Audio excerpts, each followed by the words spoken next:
Okay, today's lesson is really easy. What it's going to ask you to do is square things. And let's think of how we square numbers. If we square numbers, to find 5 squared, all you do is you take 5 times 5 and get 25. So you can think of when something is squared, what that's asking you to do is multiply it by itself. So what does x plus 2 squared look like? In order to do that problem, you're going to take x plus 2 times x plus 2. Now remember, some of you like to do problems by foiling, and some of you like to do problems by the vertical method, and I'll do it both ways here. So if you FOIL, you go x times x is x squared, and then x times 2 is 2x, and then 2 times x is 2x, and then 2 times 2 is 4, and don't forget to combine like terms, x squared plus 4x plus 4. If instead you did the same problem by the vertical method, x plus 2 times x plus 2, first you would go 2 times 2, that's 4. Then you would go 2 times x, that's 2x. Then you would go this 2 times x, which is 2x. And then you would go x times x, that's x squared. And if you add those up, you get x squared plus 4x plus 4. So either way, you get the same answer. And that's all you have to remember. When you square something, you multiply it by itself. So why do you have to FOIL? Let's take an easy example like 2 plus 3 squared. You should agree that 2 plus 3 squared is 5 squared and 5 squared is 25. Okay.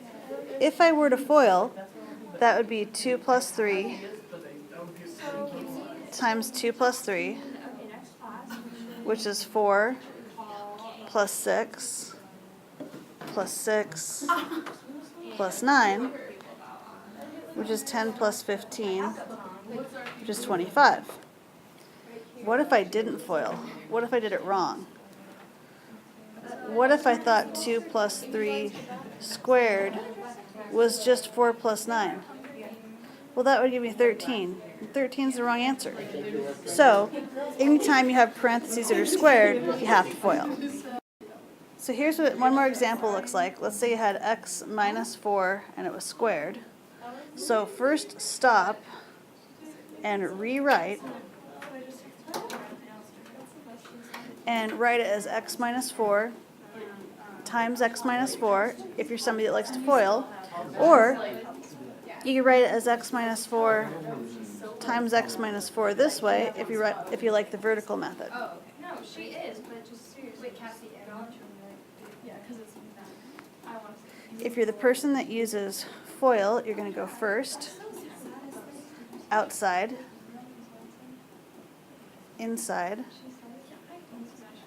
and then last, and you get x squared minus 8x plus 16. If you're the person that likes this other method, you're going to go negative 4 times 4, that's 16.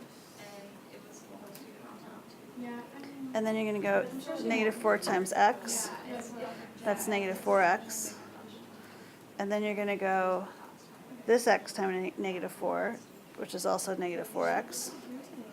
And then you're going to go x times x, which is x squared, and draw a line over and add them up, and you get x squared minus 8x plus 16. So you see, whichever method you choose, it doesn't matter. You'll still come out with a with a right answer, as long as you stop, rewrite it, and then multiply it all out with FOIL or the vertical method. Have a good day. Sit in your assigned seat and be productive.